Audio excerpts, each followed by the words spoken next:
more time for our second installment of Sharon Mark's presentation on O365 governance. And we have in the agenda, if you haven't seen it, we'll be talking about a number of progressive steps towards outlining considerations for companies that are going to the digital workspace and workplace. And you'll recall on May 10th, we made it through just, first portion of our governance policies and frameworks session, which was very foundational and very introductory, let's say. Today, we're going to dig more into expanding on the detail there with our colleague Dave Hall on security and compliance. So with that, Dave, I don't think you'll get much into user experience, but that's kind of a foreshadow of what's even coming next. But today's security and compliance. And with that, Dave, please go ahead. Yeah, thank you, Tim. I appreciate the opportunity to meet and speak with everybody today. We want to dig a little further into our governance policy and some of the guideline questions that we want to be able to ask even before we approach deploying Office 365 out into our enterprise. And one of the most important things we can do is prepare. And in our preparation and our time that we spend looking at what decisions that we need to make, oftentimes the questions that need to be asked are yet to be known. And so the intent of walking through this with our experts in governance is to look at helping you identify the questions and maybe bringing those questions out of you personally through a questioning strategy. And we want to be able to speak to some of those questions here today, and we want to be able to look at what are the things that you need to look at. Again, we're not going to be covering all of the in-depth questions that we need to work together on, but we're going to kind of give you a flavor and an idea of what it is that you need to think about as we approach deploying Office 365. So in today's discussion, we want to talk about enterprise compliance, enterprise training. What does provisioning mean? What is access, and what are records? Definitely different than we look at in a network environment or in a normal IT environment. This is going to be focused around the business execution of this and how are things going to work. Our goal ultimately is to empower the user experience and empower the employee experience to be able to work with this. And our ultimate goal then is also for adoption. We want you to be able to use this. We want this to be something that you embed into your day-to-day operations. So please, if you have any questions or comments, or you'd like to add any experience that you have during this, we'll certainly capture that and make sure that it's part of our webinar rework as we go forward. So let's take a first thing that we do when we sit down with a client or a customer is we start to look at what are the key governance workshops and some of the decisions and answers that we need to make, and then where is it referenced within the organization. SharePoint 2013, Office 365, many of the same kinds of questions that we ask overall. Most important to that is what is existing within the corporate policy today. When we work with a large educational university, we often ask the registrar, where are your data retention policies? What is your policies around storing information? Is it governed by a governmental body, or is it governed within the private part of the university? And how are you actually looking at that? And that includes legal, of course includes IT, and information policies that may already exist. So many of those sources will need to be brought to the table during these conversations. We need to be able to make sure that we understand backup policies, disposition and disposal of documents. Where are these electronic communications? Are we using Yammer to its effectiveness so that we're monitoring that and we're applying governance over that? Are we using Teams in the chat functions? Are we using Skype for business text messaging? Are we using a multitude of different areas where structured and unstructured data is presented, it's stored, and retrievable? We also need to be able to search it. We need to know when and if we need to find out something, we need to be able to keep that going. What is our overall social media policy? Are we including external like Facebook or Instagram or those type of things in our policy going forward? And how does it interplay with the Office 365 environment? We want to make sure that we are looking at PII data. And now that we have some of the larger GDRP regulations coming to play, we already are observing our clients having to work with that when they have international opportunities. We had a large retail manufacturing company that was worldwide, and not only did we had to comply with the GDRP policies in Europe and Asia, but we also had to then, it had to be consistently applied within the United States and North America as well, which leads to a whole new area around our protection of that data, not only company, but personal data. And how, again, are we using functionality in Office 365 to help us manage that, like e-records, e-discovery, e-holds? How is Exchange handling the email? There are many things that we need to look at. For example, example of these policies we can look at, there's many different places to look, one just being the URL that is there. One of the biggest things is we can write policies, we can put them on the shelf, and they oftentimes gather dust. We want to make sure that these are enforced through smart and intelligent ways that we enable and configure the software. We want to look for those opportunities. We need to question every one. We need to review it. We need to ascertain whether it's applicable for our particular organization and how it really needs to work. And then, of course, how does it apply to the enablement of our tools? Depending on any tool that's on any platform, we need to make sure that it's looking at. Office 365 gives us a lot of flexibility, a lot of adaptability, and a lot of ability to do near real-time, sometimes real-time data collection and data monitoring. Other questions that we need to look around is how are we going to use this content? How is this data going to be used? One of the things that's often overlooked is the use of SharePoint workspace, which is a way for a person who travels quite a bit and has spent some time in the air offline. They can actually download a SharePoint workspace, which means they're downloading the content, the structure of SharePoint, or even Teams down into their PC and then resyncing that back up into the Office 365 environment. Now, that presents a whole lot of how we're going to use that. Is that something that is acceptable? Is it something that we can monitor and maintain?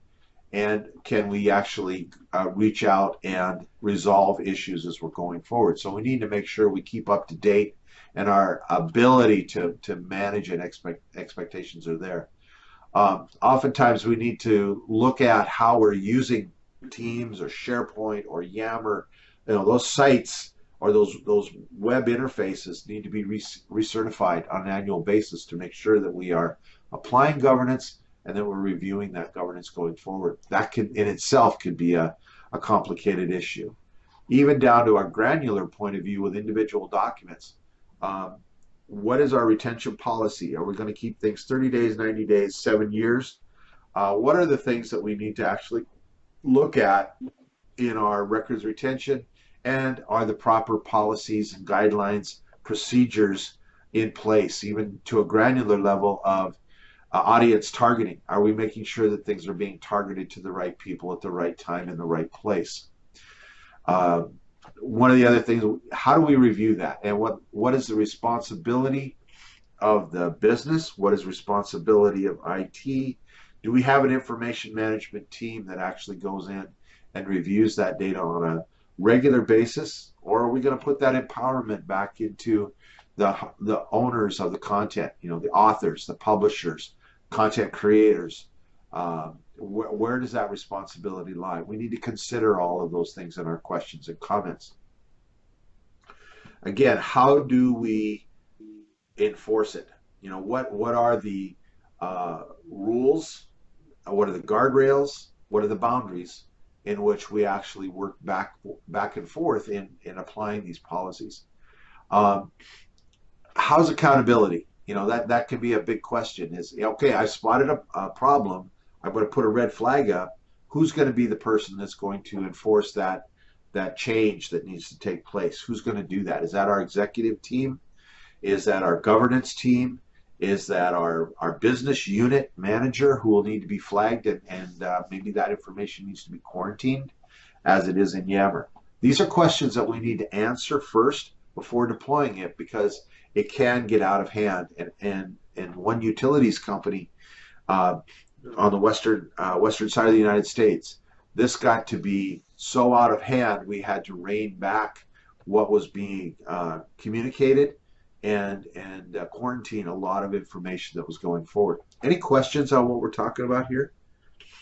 Yeah, Dave, I've got actually just a couple of comments that will spur the continuation of the conversation. But the first is that we want to make clear that a lot of these items that we're approaching, we always want to be viewed as the firemen or the emergency response team rather than the police. You know, we're not here just to punitively slap wrists and apply sanctions to folks. We're here to really help and develop it, and that's why it is just paramount that you get out on in front of this. Much like you fly an aircraft, you're in trouble if you get behind it, meaning you're not up to, it gets out of control. So we want to be definitely viewed and collaborate with you from the premise of we're the firemen. We're here to help you. And then, a lot of times it's easier to take an internal look at these questions and answer these things and form the committees. But often, as was alluded to, but I want Dave to expand on a little bit, is often these rules and stuff are external.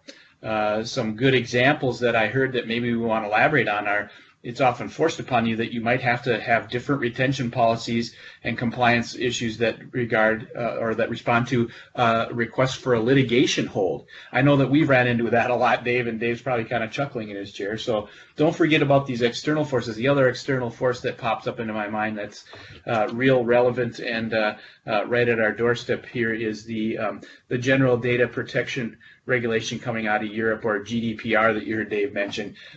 This is a great reason to ensure that you are forming these compliance frameworks, addressing them, because quite literally you might be forced into it. With that, Dave, please elaborate and continue. No, those are great comments, Tim, and I really follow your lead on that. And we want to develop corporate citizenship so that when something is astray or awry, then you've got exactly what Tim said. You've got these ability of a rescue team to come in and work with you and help you resolve those issues. But our first and foremost, as part of our continued adoption rate improvements, is we want to enforce that corporate citizenship, even a business citizenship, so that the people are aware of the boundaries, the guardrails, and the regulations that need to be followed. Because oftentimes, folks will ask for forgiveness after. And as Tim said, in our case of the GDRP, we don't have that option anymore. We have to be able to be good corporate citizens in moving forward. So Tim, spot on. Thank you. That was great comments. You're welcome. And this leads into the next part around compliance. What is the penalty for non-compliance? How will that, again, be enforced? If the governance plan says the page and site owners are responsible for content management, what does that mean? Are they the authors, the content owners, the publishers? Where does the responsibility is? As we have spoken in our last conversation, we talked about responsibility, accountability, who needs to be conferred with and who needs to be informed. And we want to make sure that these folks have the ability to have ownership and are empowered to make those changes on their own. Let me give you an example. A large retailer nationwide, in fact worldwide now, had a company come in and they did hard coding of document content that was policies and procedures. In order to get a change made on one page, and because there was a double entry of the word "the," it cost $10,000 for a developer, a coder, to actually come in, go through the HTML and find that and make that change. That is ridiculous.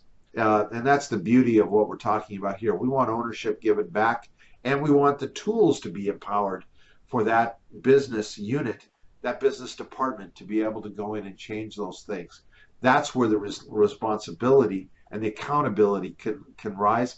And it takes less than 10 minutes to make that change. And again, this is very important that we empower business because they own the content. They know the content the best, and they know what needs to be done, and they can change it as they need to. We enable the tools and give them the guardrails and the boundaries to stay within that. Again, here, what are the tools and processes that are needed to ensure that manage compliance? We need to be very intelligent in our approach to make sure that we are empowering the business, but we're providing them the correct path to go through. And information rights management is something that needs to be available through a learning center or needs to be available for reference, because not everyone is going to memorize that or know everything in that. We need to make that readily available. The last part of compliance here is definitely talking about, well, I want to know how we're doing across the organization. Maybe I want to drill down and be able to get into that report. We need to make sure that that is in a dashboard format that is easy to get to, and it gives me as many visuals as possible. So reporting on the information as it's being used and moved through really helps to set the trends so that we know if there becomes a spike does occur and we notice that there's a need. Maybe we need to go back to our governance committee and say, hey, we need to change our governance plan to adopt to these types of things. Without that reporting, we won't know by any means where we're at. Any other questions on that? Dave, I have just a quick comment on this to kind of bring it full circle too. Here at ShareMark and Mimas Resources, we often interchange the word preparation with planning. That's carryover from kind of the military. You've got to be not only just to have a plan in place, you've got to be prepared for contingencies. So I want to reiterate that these compliance things and having these policies set is definitely not one of these items that's, in case of fire, break glass and remove this plan and implement it. It's much more than that. It's keeping it active, keeping it forefront, and literally practicing preparedness. With that, Dave, back to you. And absolutely, Tim, you're absolutely correct in that this is a living environment, a living plan. We need to revisit it, we need to adjust it, and if we need to do it more than a quarterly basis, we really would like those, for example, for our site collections administrators to be able to meet once a month and talk about what their challenges, what their successes are. And we want to make sure that we keep our living plan up to date and moving forward.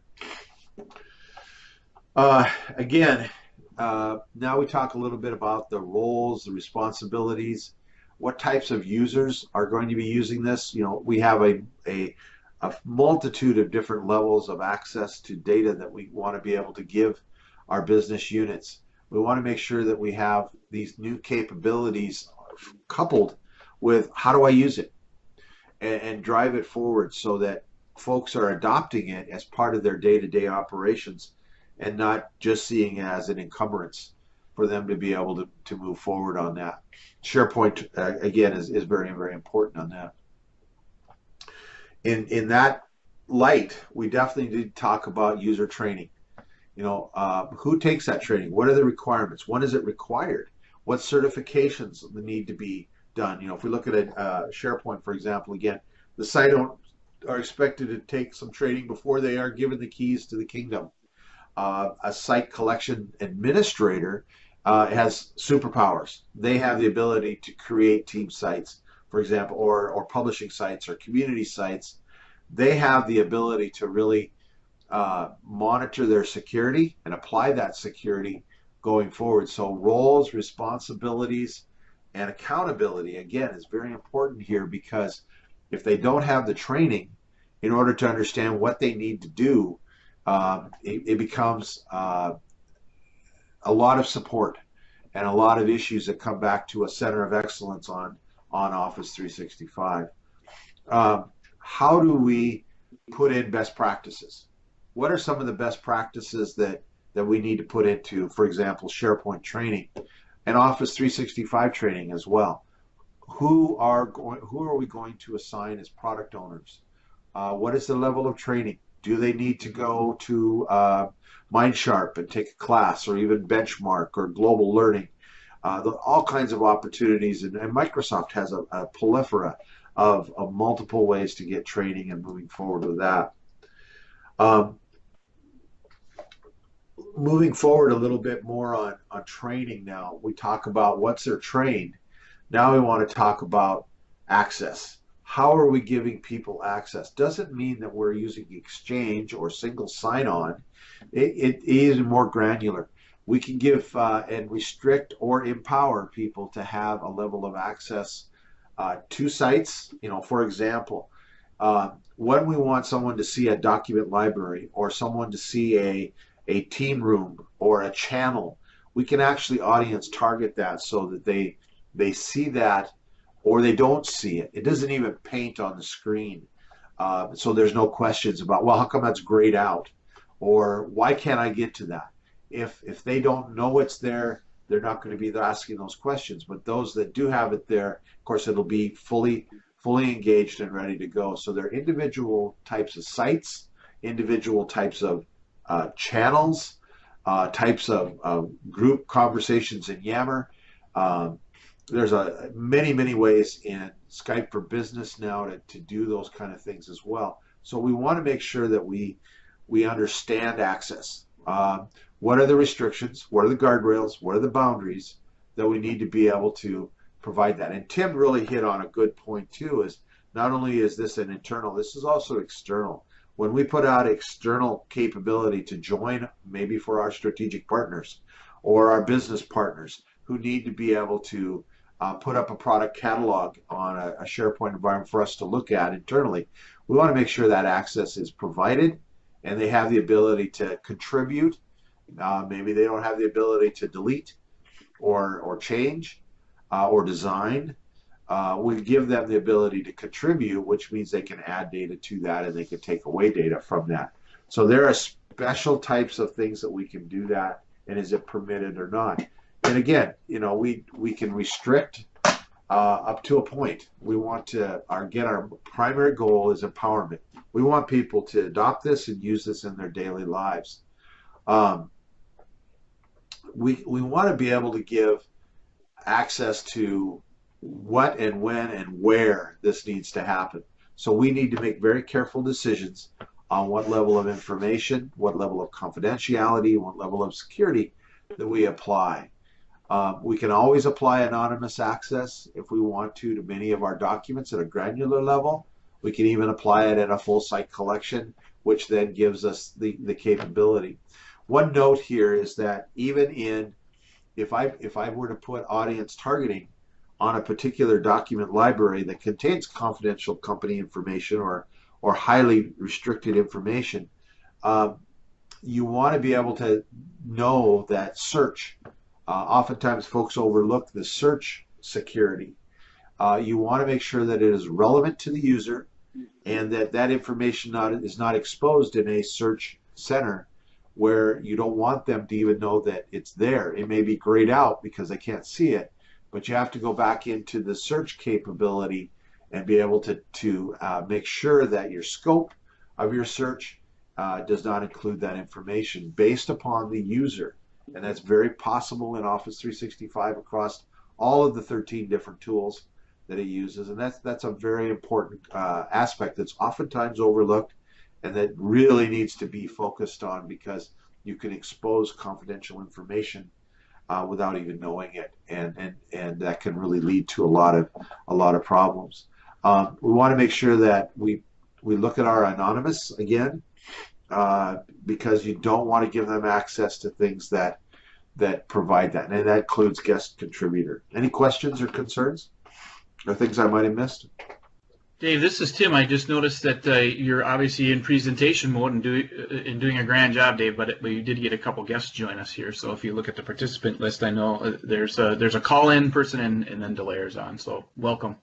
Yeah, welcome to the conversation. We did start, and this will be replayable again. It'll be on either our LinkedIn ShareMark site or Mima's site, or it will be available on the website as soon as our DNS resolves here shortly, we hope, today. Any other questions or concerns or comments?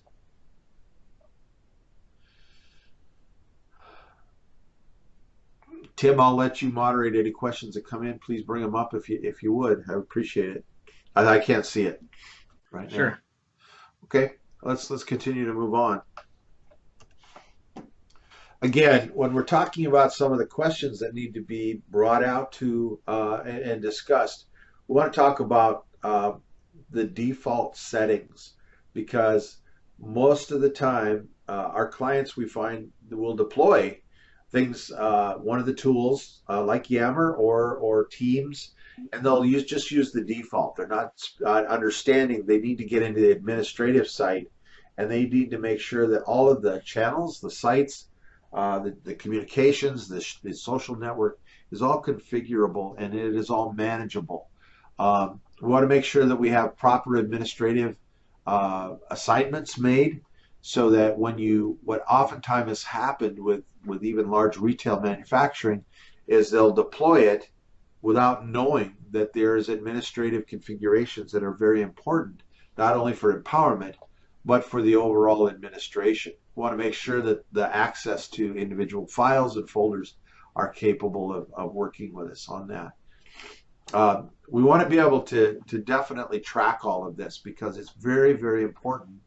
One, that we know that access and permissions are oftentimes difficult to dig into. You got to go into every single document at a granular level. You got to go to every site. You might have 25, 30 different team sites, publishing sites, portal sites, community sites. You've got Teams with all of its channels, and you've got multiple areas. You want to make sure that you have some reporting capability, and Office 365 Administration Portal gives you that, but there are other tools that also give you that capability to go in and see who has permissions to see what and give you a full report so you can actually do an audit to determine if there is a problem, where does that problem pop up, and how are we going to be able to go back. And again, we're talking sites, channels, um, uh, multiple ways of getting into social media. We want to see that, there are documents. Are the documents that are specifically for public or for confidential? Are people getting to it? Are there problems with that? And that our external users of our Office 365 ecosystem have access to the right places and do not have access to the places that we don't want them to go. Really looking at, one of the things that we need to work on, and we're looking with our tool partners, is ability to look at those sites from an external use of access and internal as well. We want to know and know that the health of the environments. We want to know how many users are currently using it and at what levels of permission, and they have specific user access, where we need them to go to. We don't want to have to, as not only business administrators, but from a center of excellence administrators, we don't want to have to spend time digging through 25 different site collections and 100 different team sites. We want a report that comes back to us that allows us to actually see that. And again, Office 365 is doing a better and better job in the portal to be able to give us that information back. And again, that is something that is not just totally intuitive.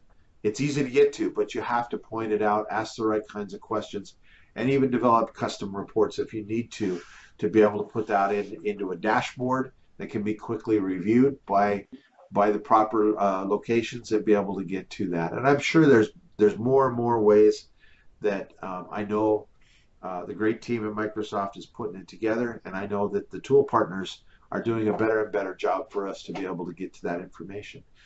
Anybody online want to make a comment to that and how things are progressing? I've seen a tremendous movement in the last year alone on this particular area of reporting.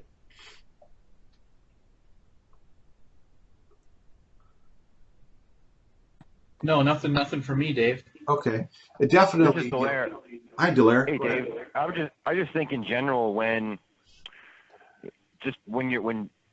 organizations are trying to manage their environment, depending on how many users there are, as you say, external users that have access to their Office 365 ecosystem, really a huge thing is when people leave organizations is the awareness of who has access to what, who still has access to it, and then onboarding and offboarding those users. I think that's a huge thing, especially when it comes to mergers, acquisitions, people that actually get laid off by companies. I think that's a huge thing when it comes to those types of, I guess, events and those types of initiatives that companies will have when they onboard and offboard their users. I completely agree, Delaire. I think one of the biggest challenges that a team has is who has the responsibility for onboarding and offboarding.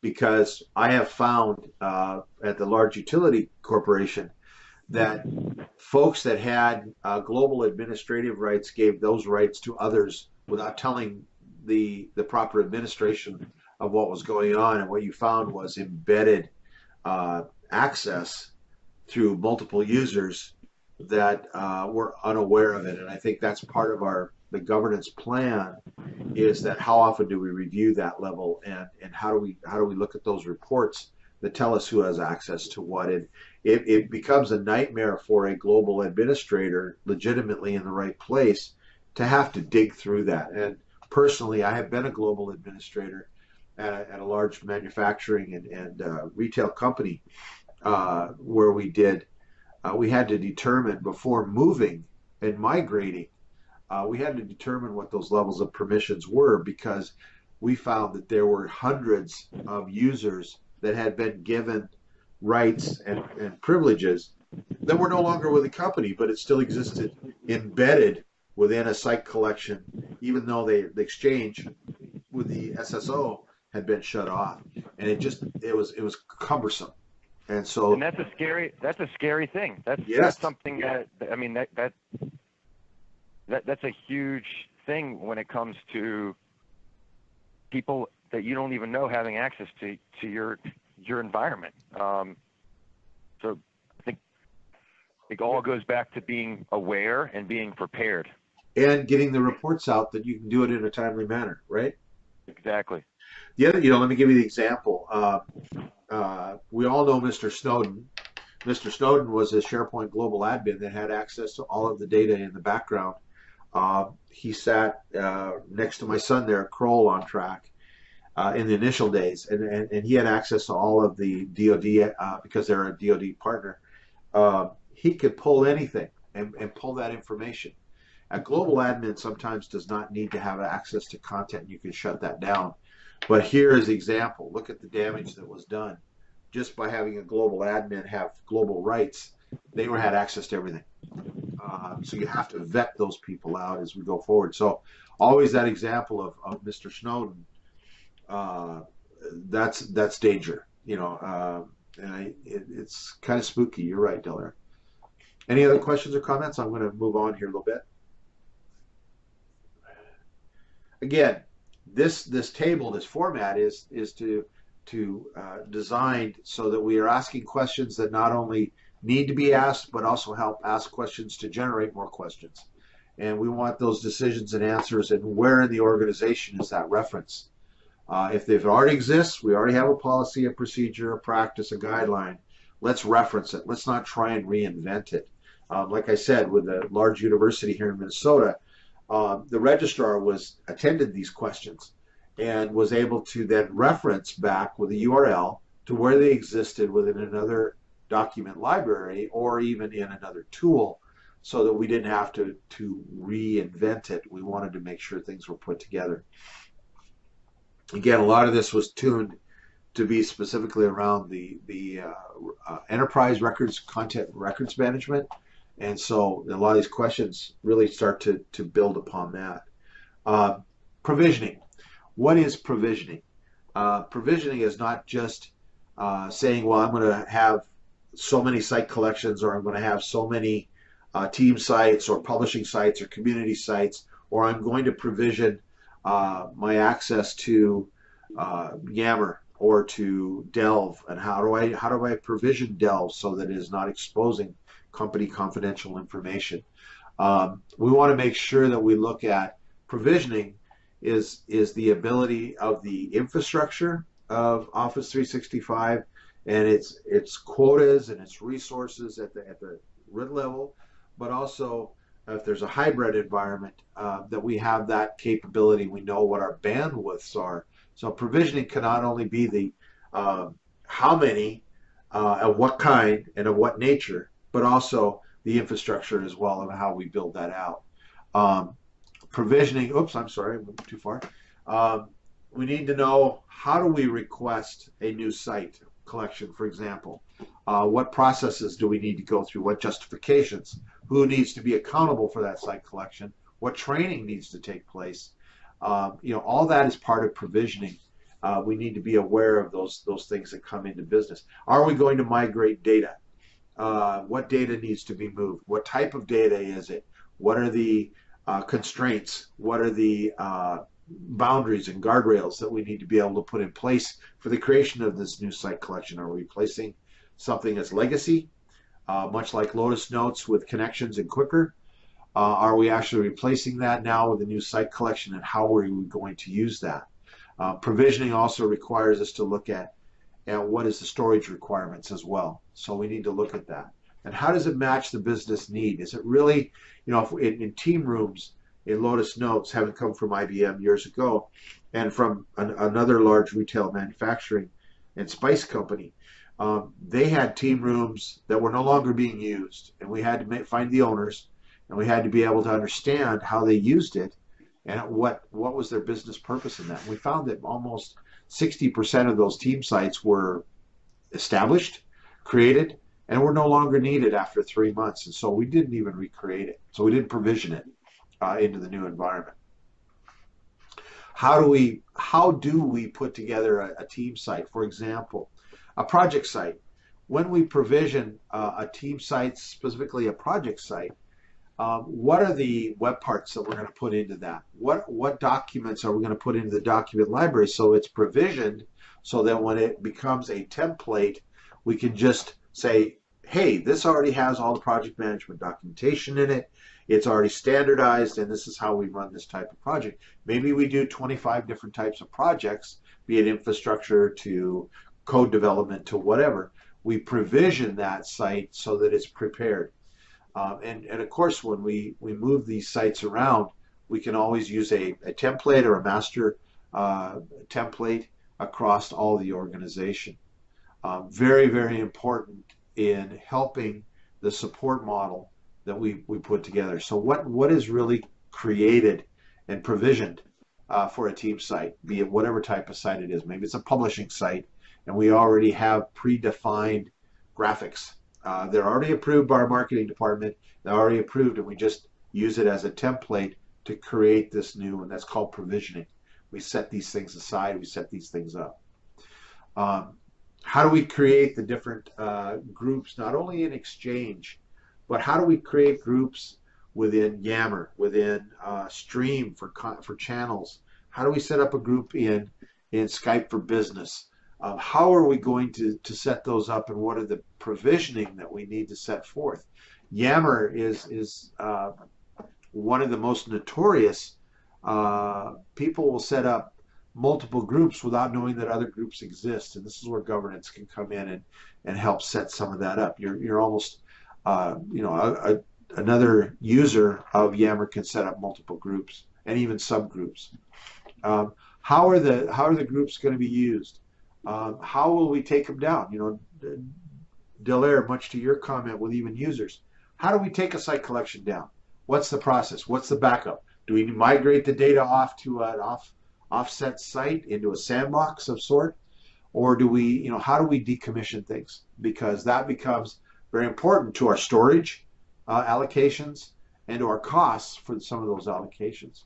How are we going to archive these things? What if we have a series of workflows that we may be able to reuse at some time?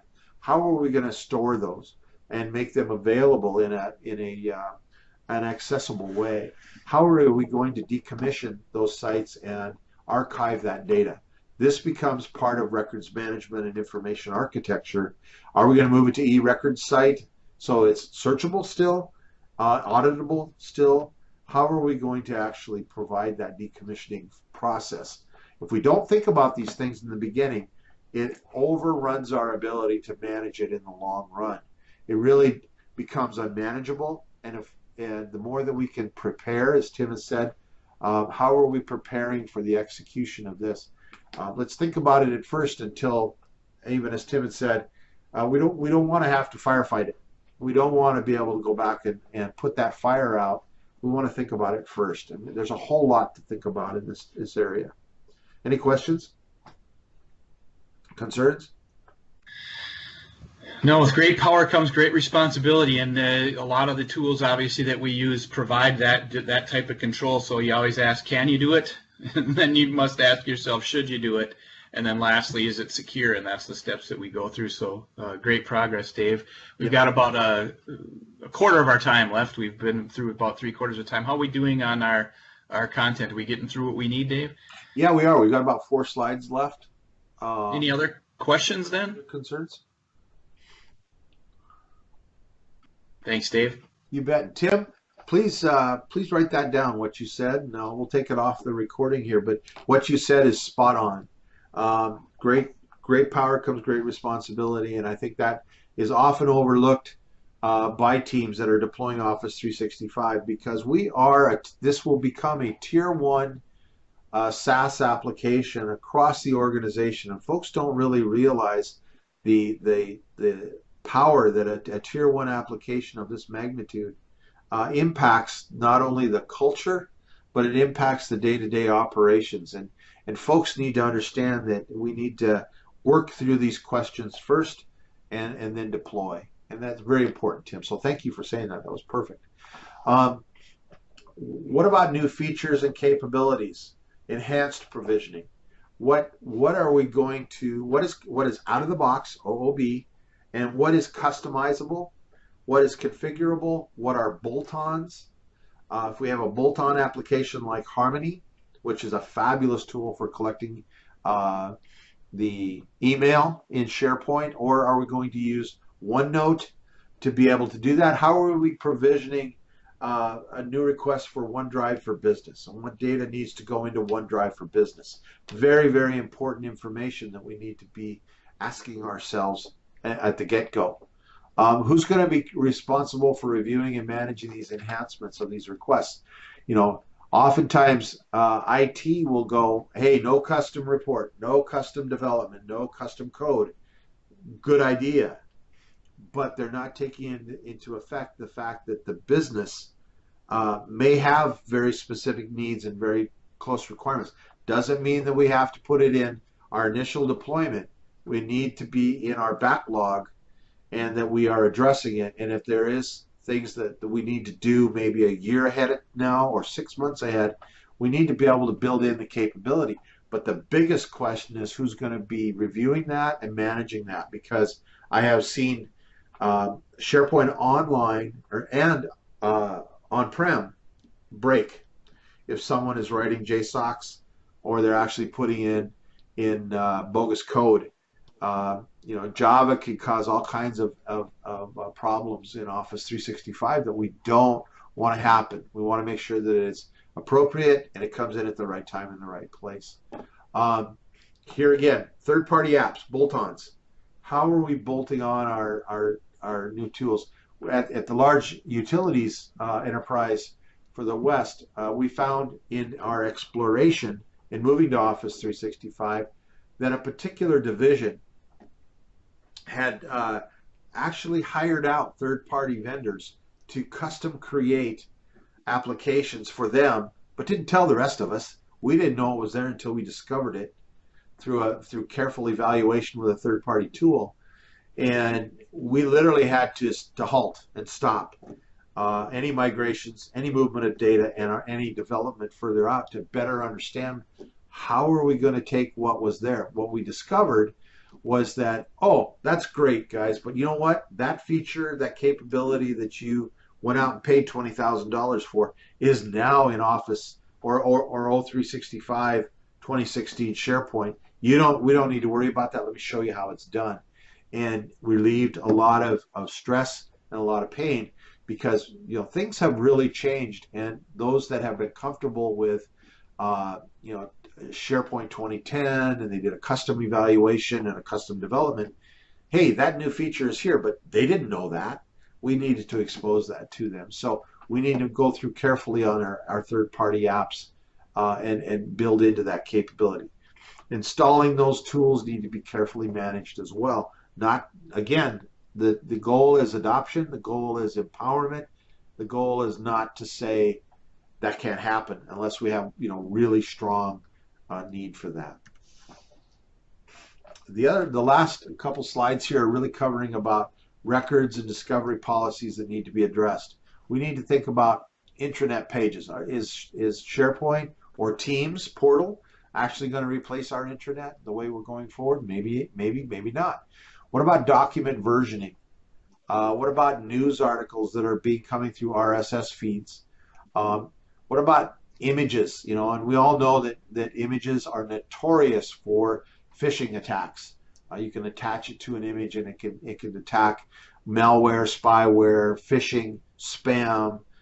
We have to be very careful how we manage that and how it can be attached. Team site documents, discussion lists, discussion forums on community sites. What about wikis? What about blogs? How are these things being used? How are Yammer conversations going on? Where are the documents being stored in Yammer and how can we get to them? We need to talk about how that information on records and what is our retention policies? What is our disposition and disposal policies? What about OneDrive for Business? What about using that individual user content?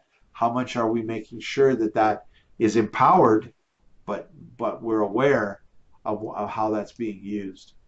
Are we going to be using SharePoint for our audit processes? Are we going to use eHold and the eDiscovery sites? What's the right reporting and the audit capabilities that we need to ensure? What are the logs? Where are the logs? How can we tell if someone, what do the history logs look like? Is it turned on? Is it turned off?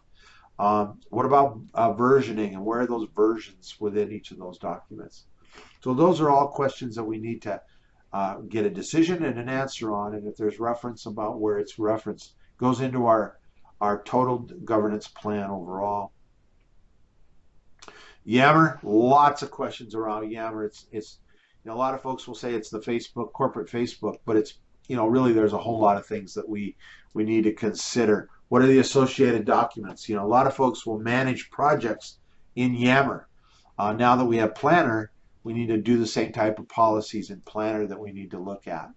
How are we archiving conversations? We know that Skype for Business can store it in our Outlook client so that we have a conversation history. How are we managing that?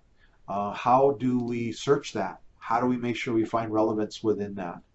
How are our drafts handled? We know in Outlook that's always a question: is how are drafts handled, and are they private, company private? Where are they held as well? We need to make sure that folks are archiving or purging knowledge, because the major cost of storage, we don't want to, especially in Office 365, we want to make, we know that we get 1 terabyte of initial data for an enterprise level, and then 500 megabytes of data for every licensed user. Well, sometimes that just doesn't cut it. So where is that information stored, and how often are we purging? What is our disposition and disposal processes that really come into that? What are our legal requirements for data retention and stability? Well, that kind of concludes a little bit about what we've talked today. We've extended our conversation around governance policies and framework questions that we should be asking. We'll probably do 1 or 2 more in this area, and then we'll really dig into some questions and expose some of the feature functions that we need to be looking at around governance for security and compliance, the UI, UX, and the EX, the employee experience, provisioning access, content records management is a very large topic that may take 1 or 2, and then on down our list there. If you're interested in talking to us a little bit more about these, we do put on a 6-week workshop for your organization, and we go forward with some of that. So if you want to contact us, you can get hold of us here, and that I'll leave it to that to open up for questions. Tim, thank you for your comments, your concerns or challenges. Anyone have any closing comments or discussion? Thank you, Dave. I've got no comments, just more to follow. Remember some of those main things. The world is changing, and it's changing fast. It's going to create divides. It's going to create winners and losers. let's be prepared. We have a path to the future for you, well defined, that we can assist with. I don't know if there's any other questions. Otherwise, Dave, good setup, and then